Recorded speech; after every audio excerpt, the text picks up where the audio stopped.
जय जोहार संगवारी हो। छत्तीसगढ़ी संदेश में आप मन के स्वागत है।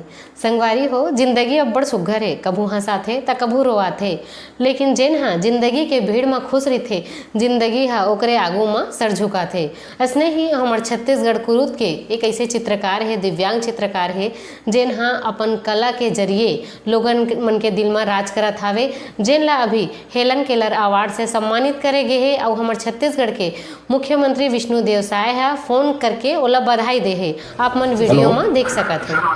हाँ नमस्ते। हाँ बसंत बोल रहे हैं। जी मैं बसंत बोल रहा हूँ सर। वहाँ जगह में आपसे भेंट हुआ था। हाँ हाँ हाँ हाँ पेंटिंग बना दिया था मैं। हाँ हाँ हाँ हाँ। चलिए आज आपका जन्मदिन है ना।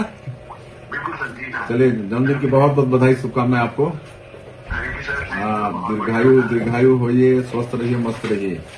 आपको बधाई हेलन केलर अवार्ड के लिए भी थैंक यू सर। बहुत बहुत बधाई। आप ऐसे ही चित्रकारी करते रहिए आगे भी। धन्यवाद सर। चलिए फिर से एक बार आपको बहुत बहुत बधाई जन्मदिन की।